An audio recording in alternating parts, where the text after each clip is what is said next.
आज के वीडियो में हम डिस्कस करेंगे कि लैपलेस ट्रांसफॉर्म की हेल्प से हम किसी डिफरेंशियल इक्वेशन को कैसे सॉल्व कर सकते हैं। अभी तक हमने डिस्कस कर लिया है कि लैपलेस ट्रांसफॉर्म हम किसी भी फंक्शन का कैसे निकालते हैं, और साथ ही साथ इन्वर्स लैपलेस ट्रांसफॉर्म को भी हम डिस्कस कर चुके हैं। लैपलेस ट्रांसफॉर्म में कोई फंक्शन टी की फॉर्म में होता था और उसे हम एस पैरामीटर की फॉर्म में कन्वर्ट करते थे। इन्वर्स लैपलेस में उल्टा था, एस पैरामीटर की फॉर्म में दिया होता था और टी फंक्शन हम बनाते थे। अब हमारे पास कोई डिफरेंशियल इक्वेशन दी होगी, उसका सॉल्यूशन निकालना हमें लैपलेस ट्रांसफॉर्म की हेल्प से।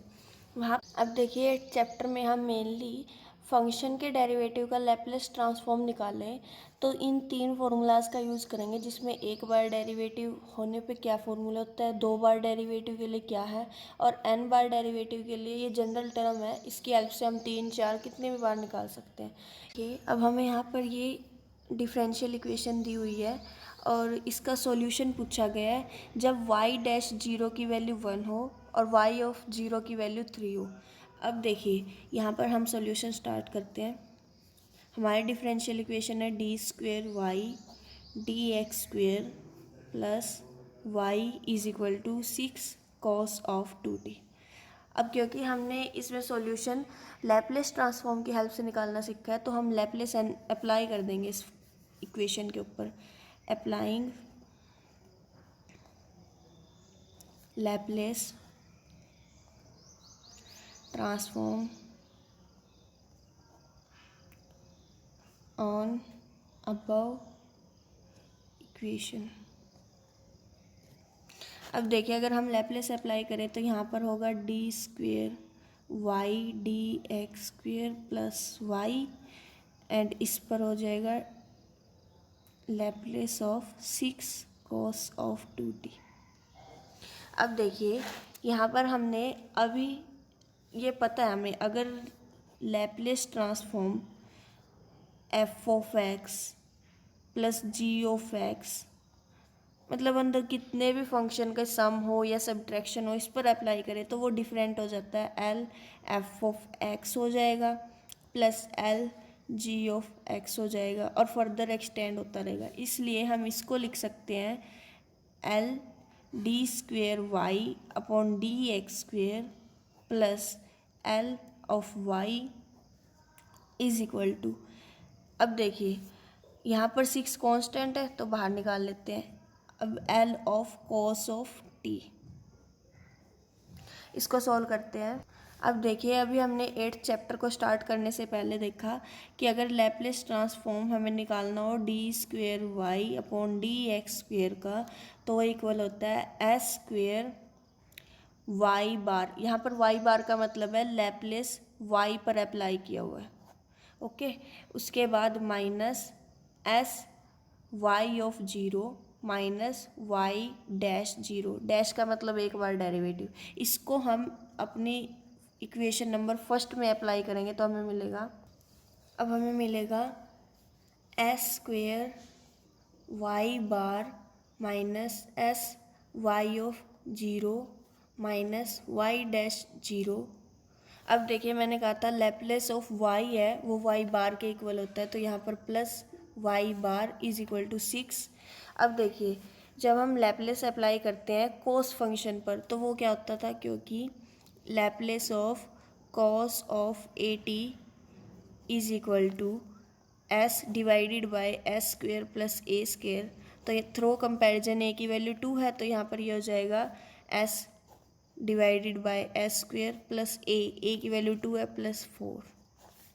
ठीक है, अब यहाँ से इस इक्वेशन को हम आगे सॉल्व करेंगे। हमें मिलेगा जो वाई बार वाले होने एक साथ कर लीजिए, वाई बार एस स्क्वेयर ये है plus 1 minus S Y of zero minus Y dash zero is equal to 6s divided by S square plus 4। अब देखिए जब हमने क्वेश्चन स्टार्ट किया था तब क्वेश्चन की स्टार्टिंग में हमें दिया गया था कि वाई डैश जीरो की वैल्यू 1 रखनी है और वाई ऑफ जीरो की वैल्यू 3 रखनी है। ये गिवन है हमें क्वेश्चन के अंदर। तो अब हम इस इक्वेशन को मॉडिफाई करें इसके अकॉर्डिंग, तो हमें मिलेगा Y bar S square plus 1 minus S Y of zero कितना है 3, 3 के साथ multiply, minus Y dash zero कितना है 1, यहाँ पर 1 आ जाएगा, is equal to 6s divided by S square plus 4। ठीक है जी। इसके बाद देखिए Y bar S square plus 1 is equal to 6s divided by S square plus 4। अब ये यहाँ पर माइनस के हैं तो दोनों उस साइड जाएंगे तो प्लस के हो जाएंगे, प्लस 3s प्लस 1। अब देखिए ये एस स्क्वेयर प्लस 1 यहाँ इसके साथ मल्टीप्लाई में है तो वाई बार की वैल्यू निकालने के लिए हम इसको डिवाइड में कर देंगे, हमें मिलेगा 6s divided by S square plus 4 multiplied by 1 by S square plus 1। Okay, और ये डिफरेंट टर्म है plus 3s plus 1 divided by S square plus 1। अब देखिए इस y बार की वैल्यू को हम फर्दर सोल्व करें, हमें मिलेगा y bar is equal to 6s divided by S square plus 4 S square plus 1 plus 3s plus 1 divided by S square plus 1। अब यहाँ से हम एलसीएम ले लेते हैं, हमें मिलेगा S square plus 1 into S square plus 4, तो ये हो जाएगा 6s प्लस ये हो जाएगा 3s plus 1 multiplied by S square plus 4। ठीक है जी। इसके बाद हम आगे सॉल्व करते हैं, ये होगा 6xs प्लस इसकी मल्टीप्लाई करेंगे तो 3s क्यूब, आगे फर्दर करेंगे 3 4 जा 12 s plus S square plus 4, ये डिवाइड हो जाएगा S square plus 1 into S square plus 4 से। अब देखिए हमें अभी तक y बार की वैल्यू मिली है। y बार हमें पता है क्या होता है, लैप्लेस ऑफ y, और एक्चुअल में हमें सॉल्यूशन निकालने के लिए किसकी वैल्यू चाहिए, y की वैल्यू चाहिए। अगर हम इस इक्वेशन से y की वैल्यू ऑब्टेन करना चाहते हैं तो हम क्या करेंगे, लैप्लेस इन्वर्स अप्लाई कर देंगे इस इक्वेशन पर। ठीक है जी। उसके लिए देखिए लैप्लेस इन्वर्स का इस फंक्शन के लिए तो कोई स्पेशल फॉर्मूला होता नहीं, इसको हम थोड़ा सा मॉडिफाई करेंगे ताकि हम सिंपली लैप्लेस इन्वर्स निकाल सकें इस फंक्शन का। तो इस इक्वेशन को आप नाम दे दीजिए सेकंड। इसको हम सॉल्व करते हैं। अब देखिए 3s cube plus S square plus 18s plus 4 divided by S square plus 4 S square plus 1। अब देखिए इसके सॉल्यूशन निकालने के लिए इसको जब हम फैक्टर्स में डिवाइड करेंगे तो ऐसा काम हमने बहुत बार इंटीग्रेशन में भी किया है और लैप्लेस ट्रांसफॉर्म निकालने में भी किया है। तो यहाँ पर देखिए इसको, क्योंकि ये नीचे वाला जो फंक्शन है ये क्वाड्रेटिक है और साथ ही साथ इसके और पार्ट में डिवाइड नहीं कर सकते, तो इसको हम लिखेंगे ऊपर a S plus b divided by, इन दोनों में से कोई भी टर्म उठा लीजिए, एस स्क्वेयर प्लस 1 उठा ली, plus C S plus d divided by S square plus 4। ठीक है जी। उसके बाद आप इसका सॉल्यूशन निकालेंगे तो यहाँ पर पहले इसको सोल्व करेंगे। जब हम यहाँ पर एलसीएम लेंगे तो क्या होगा, A S plus B into S square plus 4, ये पूरी एक term, plus C S plus D into S square plus 1। यहाँ पर थोड़ी सी कॉम्प्लिकेशन तो आ जाती है लेकिन इसमें कुछ ऐसा नहीं है कि जो आपको समझ में ना आए। S square plus 1 S square plus 4 सभी जो स्टेप हैं वो बिल्कुल आसानी से चलेंगे एक बार आप फ्लो बन जाए तो। अब यहाँ से अगर हम कंपैरिजन करें दोनों इक्वेशन की तो जो 3s cube plus S square plus 18s plus 4 है ये इक्वल होगा ए एस प्लस बी, इसकी मल्टीप्लाई है एस स्क्वेयर प्लस 4 से, और दूसरी टर्म है सी एस प्लस डी, इसकी मल्टीप्लाई है एस स्क्वेयर प्लस 1 से। ठीक है जी। उसके बाद इसको फर्दर सोल्व करते हैं, मल्टीप्लाई कर लेते हैं अंदर वाली टर्म्स को, तो हमें मिलेगा as³ plus bs² plus 4as plus 4b plus cs³ plus ds² plus cs plus d।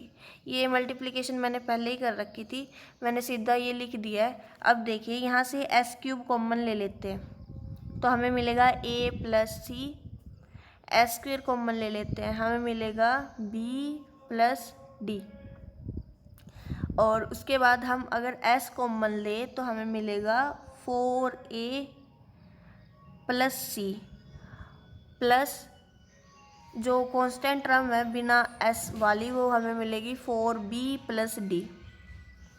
ठीक है जी। अब देखिए हमारी इक्वेशन कैसी बन गई है। हमारी इक्वेशन कुछ ऐसे ही बन चुकी है। यहाँ पर अगर हम कंपैरिजन करें जो s³ का कोफिशिएंट है, कंपेयरिंग कोफिशिएंट्स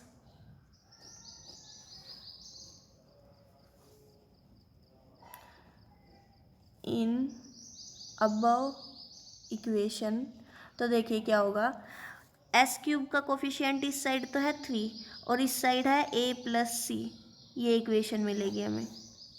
और देखिए s² का कोफिशिएंट इस साइड है 1, इस साइड है b प्लस डी, ये इक्वेशन मिलेगी। उसके बाद देखिए s का कोफिशिएंट कंपेयर करते हैं, इस साइड s का कोफिशिएंट है 18, इस साइड है 4a प्लस सी, ये इक्वेशन मिल गई। इसी तरह एक और इक्वेशन मिलेगी, यहाँ पर कांस्टेंट है 4 और इस साइड कांस्टेंट की टर्म है 4b प्लस डी। अब आप कोई भी दो इक्वेशन को सॉल्यूशन निकालने पहले ये इक्वेशन ले लेते हैं और ये ले लेते हैं। अब देखिए क्या होगा, a प्लस सी है जो वो इक्वल है 3 के, 4a प्लस सी है वो इक्वल है 18 के। अब देखिए यहाँ पर सब्ट्रैक्शन अप्लाई करते हैं तो हमें मिलेगा ये कट गया और ये -3a इज इक्वल टू ये हो जाएगा -15, a इज इक्वल टू 5 आ गया। ठीक है जी। a की वैल्यू निकलने के बाद आप c की भी निकाल सकते हो। c की निकालोगे तो क्या होगा, a प्लस सी हमें पता है 3 के इक्वल है, तो c क्या होगा 3 माइनस a, 3 माइनस a यानी c is equal to 3 minus 5 which is equal to -2। c की वैल्यू आ गई -2। ठीक है जी, a c की वैल्यू निकल गई। अब हम इस इक्वेशन और इस इक्वेशन की हेल्प से b और d की वैल्यू निकाल लेंगे। अब देखिए क्या होता है, b प्लस डी हमें दिया हुआ है 1 के इक्वल और 4b प्लस डी हमें दिया हुआ है 4 के इक्वल। अब फिर से सब्ट्रैक्शन अप्लाई कर देते हैं, यहाँ पर एलिमिनेशन मेथड का यूज़ कर रहे हैं। d को एलिमिनेट कर दिया completely, 4b minus b -3b is equal to -3, b is equal to 1। ठीक है जी, b की वैल्यू 1 आ गई। अब b प्लस डी हमें पता है 1 के इक्वल है, तो यहाँ से d की वैल्यू आ जाएगी 1 माइनस b और d की वैल्यू होगी 1 माइनस 1 और d की वैल्यू 0। ठीक है जी। अब देखिए हम अपनी इक्वेशन को लेके चले थे 3s³ plus s² plus 18s plus 4 divided by s² plus 1 s² plus 4 is equal to as plus b divided by s² plus 1 plus cs plus d divided by s² plus 4। ठीक है जी। यहाँ पर ये value अब हम a b c की रखते हैं तो ये इक्वल होगा, a कितना है 5s प्लस b की वैल्यू है 1 divided by s² plus 1 plus c की वैल्यू है -2 और d की वैल्यू 0 है तो s² प्लस 4। ठीक है जी। अब हमारे पास ये आ गई equation 5s divided by s² plus 1, इसको हम अलग कर सकते हैं ना, तो plus 1 divided by s² plus 1, यहाँ से -2s divided by s² plus 4। अब ये इक्वेशन हमारे लिए इम्पोर्टेंट रोल प्ले करेगी जब हम इक्वेशन नंबर 2 को सॉल्व करेंगे। वो क्या थी, अभी देखिए हम पीछे y बार की वैल्यू मान के चले थे, वो थी 3s³ हमने निकाली थी ये वैल्यू, इसको हमने इक्वेशन 2 नाम दिया था s² plus 18s plus 4 divided by S square plus 1 S square plus 4। ठीक है जी। अब देखिए ये दोनों इक्वेशन, ये वाली टर्म इसके भी इक्वल है, इसके भी इक्वल है, तो हम क्या लिख सकते हैं, क्योंकि हमें पता है अगर a इक्वल है b के, a इक्वल है c के, तो b इक्वल होगा c के। ठीक है, इसके हेल्प से हम हमारी इक्वेशन को मॉडिफाई कर सकते हैं। हमें मिलेगा, देखिए क्या होता है, अब जो हमारी y बार की वैल्यू है वो इक्वल हो जाएगी, क्या था हमारे पास, 5s divided by S square plus 1, 5s divided by S square plus 1 और plus 1 divided by S square plus 1 minus 2s divided by S square plus 4। ठीक है जी। अब देखिए यहाँ पर हमें y की वैल्यू चाहिए थी। y की वैल्यू के लिए हमने क्या कहा था कि हमें लैप्लेस इन्वर्स अप्लाई करना पड़ेगा।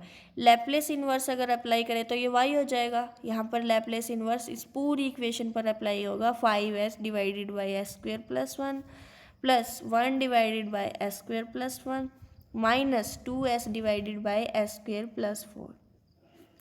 अब ये लैप्लेस इन्वर्स अंदर वाली डिफरेंट टर्म पर अप्लाई हो जाएगा, तो हमें मिलेगा L inverse of 5s divided by S square plus 1 plus L inverse of 1 divided by S square plus 1 minus Laplace inverse of 2s divided by S square plus 4। ठीक है जी। उसके बाद देखिए यहाँ पर हम कांस्टेंट को बाहर निकाल लेते हैं। कांस्टेंट है 5, L inverse of s divided by S square plus 1 plus L inverse of 1 divided by S square plus 1 minus 2 constant बाहर आ गया, L inverse of s divided by S square plus 4। अब देखिए क्योंकि हमें पता है Laplace inverse s divided by S square plus a square ये equal होता है कॉस ऑफ a t के। ठीक है जी। और इसी तरह हमें पता है जब हम साइन का निकालते हैं तो वो इक्वल होता है, देखिए यहाँ पर Laplace inverse of 1 by S square plus a square ये इक्वल होता है 1 by a sine of A T के। ठीक है जी। इसको हम अप्लाई करते हैं हमारी ऊपर वाली इक्वेशन में, तो हमें मिलेगा इस वाली इक्वेशन में 5s divided by S square plus A square, ये वाली फॉर्म होगी। a की वैल्यू कितनी है 1 है, तो ये हो जाएगा कोस ऑफ t प्लस इसको कन्वर्ट करेंगे 1 by S square plus A square, ये फॉर्म है। 1 बाई ए की वैल्यू कितनी है 1 है, तो ये हो जाएगा साइन ऑफ t माइनस 2। अब देखिए ये फिर से यही फॉर्म आ गई, लेकिन a की वैल्यू 2 का स्क्वायर होता है ना 4, तो 2 होएगी, तो ये हो जाएगा कोस ऑफ 2t। अब जो हमारा रियल सॉल्यूशन था, क्योंकि हमने ये लैप्लेस इन्वर्स की वैल्यू निकाली है जो होगा y, तो y की वैल्यू हमें मिल चुकी है जो है 5 of cos t plus sign t minus 2 cos of 2t। यही हमारी इक्वेशन का सॉल्यूशन था। सॉरी लंबा हो गया, क्योंकि इसमें सॉल्यूशन जो इस सम का हमने जिस तरह से निकाला है वैसे ही हम बच्चों हुए एक्सरसाइज के सभी क्वेश्चन का निकाल सकते हैं, कोई डिफरेंस नहीं है। बस इतना सा है कि आपको लैप्लेस इन्वर्स और लैप्लेस ट्रांसफॉर्म निकालने आने चाहिए, और थोड़ा सा फैक्टराइजेशन जो हमने किए ना अभी, ये जो फैक्टर बनाए थे ये निकालने आने चाहिए बस, और आपका जो 8.1 है वो कंप्लीट हो जाएगी। Thank you very much.